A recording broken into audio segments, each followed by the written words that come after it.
Muchos acusan, yo creo también, entre ellos que Juan Cepeda, el candidato del PRD en el Estado de México, le hizo el trabajo sucio a la mafia del poder.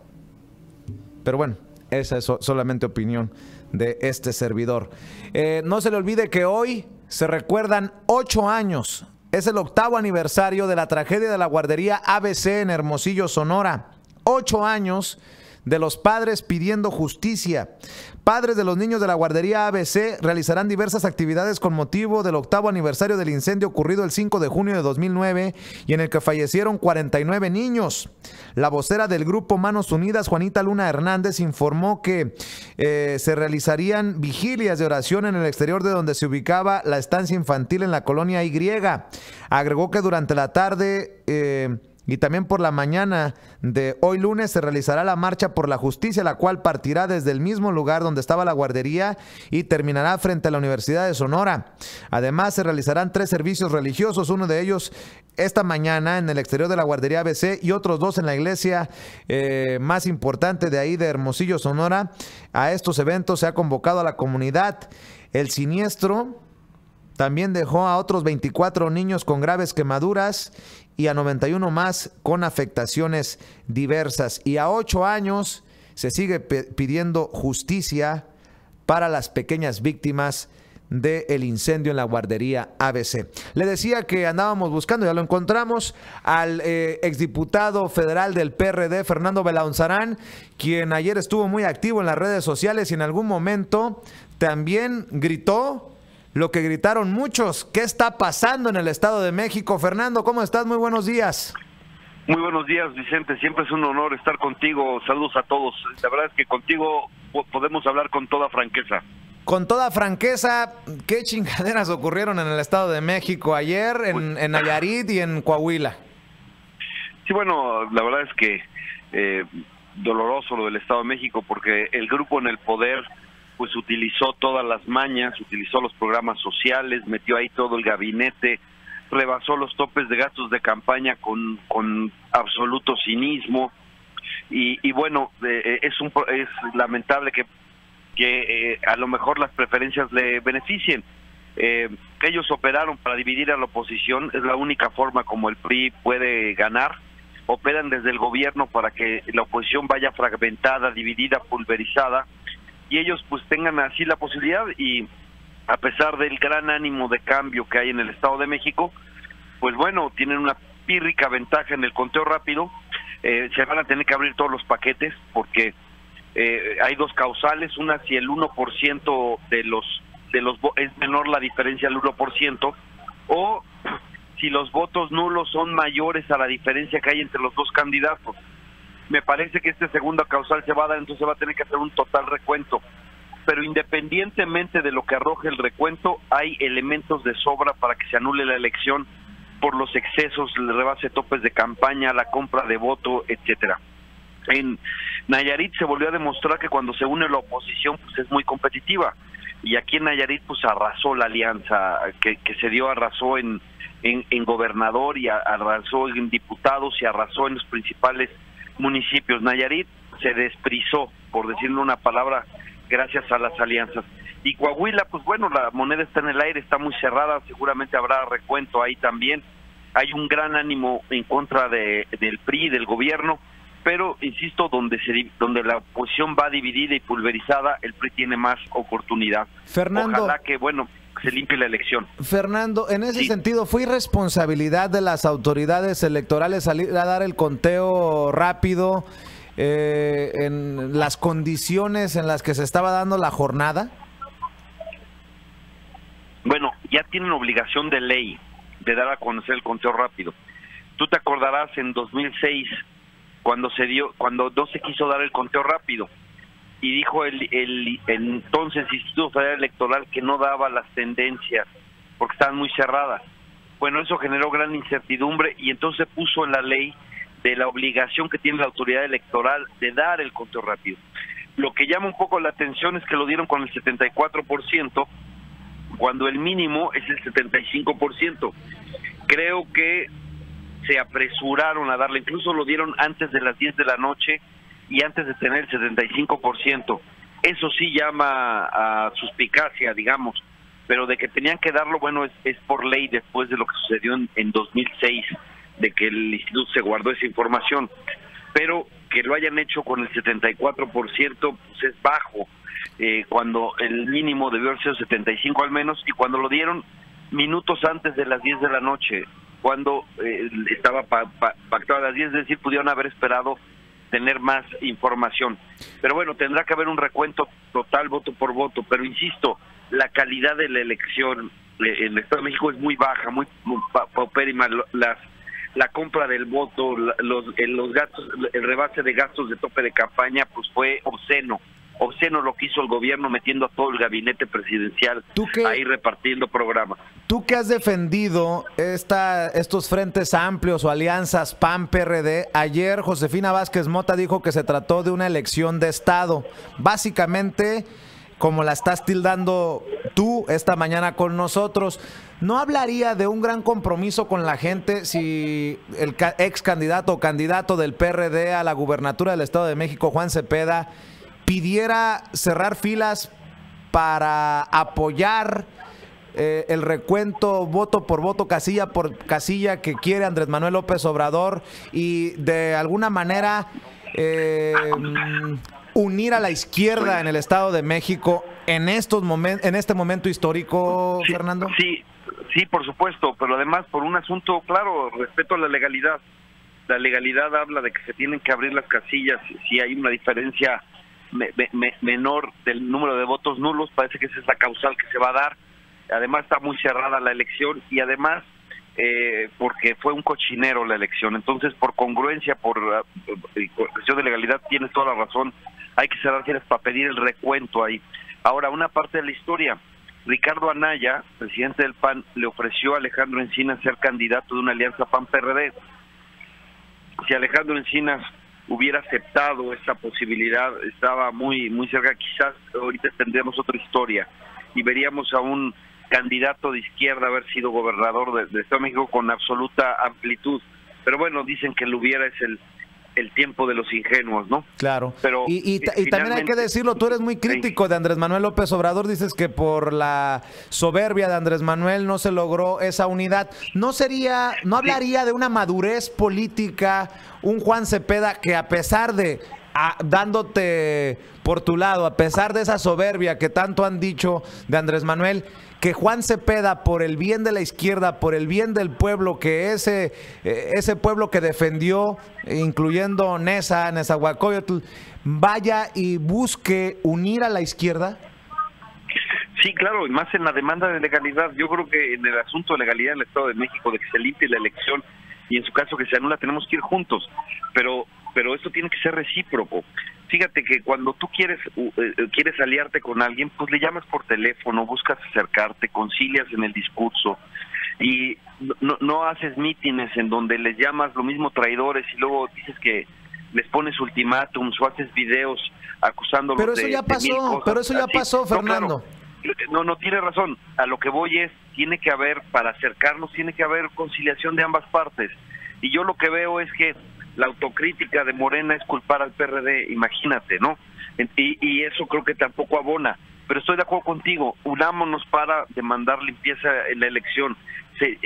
La peor noticia para México es que continúe el mismo grupo enquistado del Estado de México. Un grupo que usa el poder para hacer negocios privados. Un grupo que significa corrupción, que significa impunidad, que significa conflicto de interés, por supuesto.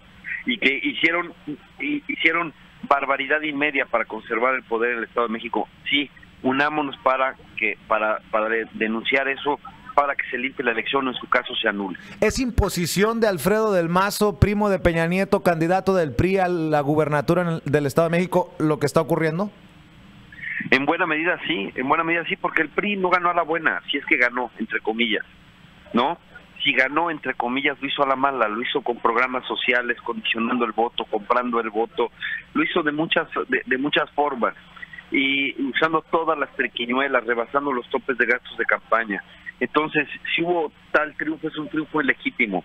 Entonces, desde ese punto de vista, sí, y yo creo que hay que combatirlo, y yo espero que si la opinión pública si se visibiliza lo que todos hemos visto, pues se hace todavía más evidente cómo se rebasaron los topes de gastos de campaña, cómo usó la compra de votos, etcétera, pues una gran presión para que el Tribunal Electoral aplique la ley y en caso de que se confirme ese resultado, pues que se pueda aspirar a la nulidad de la elección, porque insisto, hubo muchas trapacerías, ¿no? Es cierto que no solo del PRI, no voy a decir que todas las trapacerías electorales de este país son del PRI, de alguna manera los demás partidos han imitado al PRI, tómenme si quieren como autocrítica. ¿Incluyendo sí, el PRD? Pero ellos son, sí, claro, esto es un problema de partidocracia y se han reproducido muchos de los vicios, pero centrémosle pero la verdad es que el maestro de todos es el PRI. Ellos son ¿Tú crees, los que Fernando, se llevan el trofeo mundial de eso. ¿Tú crees que ganó Delfina Gómez, candidata de Morena en el Estado de México? Sí creo eso, sí lo creo. Y creo que si lo hicieron, pues lo hicieron a la mala. Sí hubo otros resultados a la mala, pero sí creo que yo pensé que eso era, nada más había que ver las caras largas en el PRI, cómo se movían, parecía que ellos también lo intuían, lo sabían, ¿no? Pero bueno, que se abran todas las casillas, que se aclare todo eso, pero al margen del resultado, la elección fue muy sucia. Tú dices que no basta con echarle la culpa, en este caso al candidato del PRD, Juan Cepeda, por no haber declinado para Delfina, pero ¿tendrían razón algunos en sentirse defraudados por esa parte de la izquierda que jala esos votos que al final le hacen falta a Delfina para vencer abiertamente al PRI? Bueno, tienen razón en sentirse decepcionados, pero tienen que entender cuál fue la razón. Sinceramente, hablando en plata, derecho, Andrés Manuel nunca quiso una unidad de las izquierdas en el Estado de México. Si lo hubiera querido, hubiera hecho como lo hizo con, perdón, pero hay que decirlo, con el Bester, que buscó, hizo que el yerno fuera, etcétera, con acercamientos, ¿no? O con el Napito, o con Fernando Espino, o con otros. No llegas y los insultas en el mitin y los emplazas, al menos les hablas por teléfono. Andrés Manuel no quería esa unidad, quería derrotar a todos y todos, quería saldar cuentas con todos al mismo tiempo. ¿Por qué? Por su soberbia. Entonces, sí entiendo que haya gente que tenga decepción, pero que entienda cuál fue la razón. Mira, hablando con absoluta verdad, es cierto lo que dice Juan Cepeda, y eso que somos de grupos distintos en el PRD y que nosotros lo cuestionamos mucho. Es cierto cuando dice que buscó 15 veces a Morena para hacer una alianza en el Estado de México. Nosotros queríamos la alianza amplia con Alejandro Encinas, con Pampera, y si quería Morena se sumara, pero ellos sí buscaron a Morena muchas veces para ir con un solo candidato cuando todavía se podía hacer la alianza legal, no las declinaciones, la alianza legal, porque pregúntate por qué salen los resultados del candidato del Partido del Trabajo que sí declinó. Sí, se dio fuera de tiempo. Exactamente, fuera de tiempo. Bueno, se hicieron esas cosas. En esas 15 veces que Cepeda y su grupo buscaron a Andrés Manuel y a Morena, no encontraron ninguna respuesta. Pero Fernando, se cayó la elección. Cuando ya se cayó, cuando vieron que el candidato no se cayó, cuando vieron que Juan Cepeda iba para arriba y que hizo un buen papel, ni tan para arriba, 18%. Pues, pero empezó con el 5. Bueno. Empezó con el 5 y te voy a decir, revisa, ellos apostaban a que el PRI a que el PRD iba a desaparecer. Oye, Fernando, pero para los malpensados, declaraciones de Del Mazo que en un descuido y jalaba a Juan Cepeda a su gobierno si ganaba. Eso los malpensados como tu servidor dicen, a ver, ¿a qué estamos jugando y de qué estamos hablando? Claro, pero ese puede ser una argucia de él. No, pero yo esperaría que Juan Cepeda nunca... Pero Juan Cepeda nunca dijo públicamente yo pura chingada o está loco este güey. Mira, bueno, no lo sé, no sé qué eso, pero yo te voy a decir una cosa. Si Juan Cepeda acepta un cargo en el gobierno de Del Mazo, yo lo voy a denunciar y voy a pedir su expulsión del partido. Así de plano, ¿no? Yo creo que no lo va a hacer, yo creo que fue un buscapiés de Del Mazo, para tratar de jalar un poco de voto útil hacia su causa, porque generó simpatías Juan Cepeda, porque además también Juan Cepeda sí era el mejor candidato. Delfina tenía pues el impulso de estar cerca de Andrés Manuel, pero como candidatos tú velos en los debates, analicémoslos objetivamente. Quien mejor argumentaba, quien mejor se distinguía, quien mejor quien daba mejores propuestas, quien mostraba que tenía mejor entendimiento de las cosas era Juan, ¿no? Claro, Delfina era la candidata de Andrés Manuel, esa era su fuerza, pero no hizo un mal trabajo. Pero lo que yo te digo es ese equipo quiso hacer muchas veces la alianza con Morena y recibió un palmo de narices. Y ya cuando estaba encarrerado, y ya cuando el otro estaba haciendo una campaña creciente, te digo, empezó en 5%, acabó en 18%, y ya llega y dice, nada más bájate. ¿Y bájate a cambio de qué o cómo? ¿Por qué un acuerdo? Nada. No lo invitó a hablar, no lo invitó a hacer acuerdos, no. Era un emplazamiento mediático. Andrés Manuel hizo un llamado mediático, no un llamado para la unidad, un llamado para decir, si gano, gano solo, y si pierdo es su culpa, es culpa de los otros. Pero bueno, hay que también tener valor para cuestionar al Mesías, para cuestionar al Salvador de la patria, entre comillas.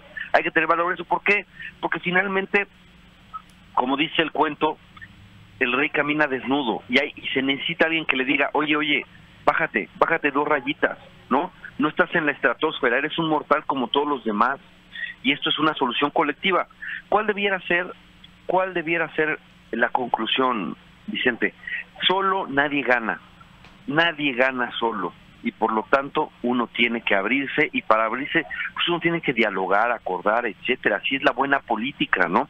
No puede ser simplemente uno y decir, yo soy el caudillo, pónganse atrás de mí y confíen en mi benevolencia. Eso no es político. 2 cosas para cerrar. ¿Es el PRD uno de los grandes perdedores de la elección en el Estado de México? No, esa es una cosa que genera confusión. Estamos muy molestos por el triunfo de Del Mazo, pero el resultado del PRD, para el PRD no es malo. Apostaban a su desaparición. Insisto, mantener el 18% en las condiciones en las que se entró a la elección no es un mal resultado para el PRD. Ahí estuvo, el PRD definía la elección. Entonces, no le fue mal al PRD en la elección, incluso donde fuimos en alianza en Nayarit arrasamos. No es una mala jornada para el PRD. Sin embargo, a mí me duele profundamente que haya ganado Del Mazo, el peor de los candidatos, el que representa lo peor de nuestro país. Ese es el que está, y además lo hizo a la mala. Eso nos molesta mucho, eso me molesta a mí mucho, pero al PRD no le fue mal, y eso creo que molesta a más de uno, ¿no? Y para cerrar, ¿qué? De aquí, ¿qué? ¿Hay forma de llegar a un acercamiento para decir sí? Bueno, suponiendo pues que damos por cierto que Andrés Manuel es soberbio, como ustedes lo acusan, y que el soberbio reciba la visita o el apoyo del candidato de izquierda que no quiso declinar o que no quiso sumarse al llamado con madurez política, ¿o no lo ves factible? Bueno, Juan Cepeda es lo que está proponiendo. Lo propuso desde la campaña, le dijo, Andrés Manuel, ya no se puede ahorita, pero yo te voy a apoyar en 2018, quiero hacer un acuerdo contigo en 2018, vamos. Y era Andrés Manuel el que decía, o es ahorita o no es nunca, eso está, ¿no? Entonces, ese grupo yo creo que estaría en la mejor disposición. Yo tengo otra posición parecida, no cierro esa posibilidad. Yo quiero un gran frente amplio en el país, que estén el mayor número de fuerzas opositoras con protagonismo en la sociedad civil, y ojo, que lo encabece una candidata o un candidato ciudadano. Esa es nuestra propuesta. No es una propuesta, digamos, de ultimátum y decir, de esta no nos movemos. Es una propuesta que ponemos sobre la mesa. Todo aquel que quiera sumar y veamos quién es el mejor, pero creemos que un candidato ciudadano o ciudadana podría ayudar. Pero mucho. Andrés Manuel es el que, de acuerdo a todas las encuestas, va en caballo de Hacienda. Bueno, habrá que ver si él genera el mayor consenso, porque también tiene anticuerpos. Pero mira, no cerramos la puerta a nada. Decimos, aquí estamos, dialoguemos quien quiera dialogar para cambiar esto, por una razón, Vicente, porque nosotros nos proponemos algo más radical. No solamente llegar al poder, queremos transformar al poder. Y para transformar al poder, para cambiar de régimen, no basta un partido, no basta un liderazgo, no basta ni siquiera una parte del espectro político. Si queremos cambiar el régimen, necesitamos también pues conciliar con el centro y con la derecha para poder cambiar al país y decir, este régimen está moribundo y putrefacto. Y por eso necesitamos un gran acuerdo, porque es cambiar las reglas del juego. Y para cambiar las reglas del juego no basta una parte, ¿cierto? Porque ¿qué haces con la otra parte? Pues la otra parte va a seguir ahí en el país, no la desaparece. Oye, y tienen derechos políticos. Para no dejar, ¿quién fue el gran perdedor de ayer? El gran perdedor de ayer, si no hacemos algo, es Andrés Manuel. Ese es el gran perdedor. ¿Por qué? Porque se demuestra que solo no puede. Le fue mal en Veracruz, perdieron más de 400,000 votos en un año, de un año para otro perdieron 400,000. En Nayarit Morena ni pintó, y donde tenían la gran oportunidad, pues les arrebataron la elección a la mala, es cierto, es algo que hay que defender, pero ojalá, insisto, ojalá les llegue la autocrítica. La soberbia es mala consejera. La soberbia lo llevó a perder 2006. La soberbia lo llevó a perder el Estado de México, si esto se confirma. La soberbia lo va a llevar a perder en 2018. Ojalá que aprenda, que sea más humilde y que entienda que pues tiene que hacer política democrática, no caudillista, democrática, y la democracia se construye con diálogo, no hay otra manera. Muy bien, Fernando Belauzarán, un saludo hasta Nayarit y gracias por tomarnos la llamada. Siempre es un privilegio, Vicente, y siempre estaré a tus órdenes. Saludos a todos los paisanos, les tengo un gran aprecio. Gracias, Fernando Belauzarán, ex diputado federal por el PRD. Estemos o no de acuerdo muchos en sus puntos, aquí todos tienen un espacio para hablar sin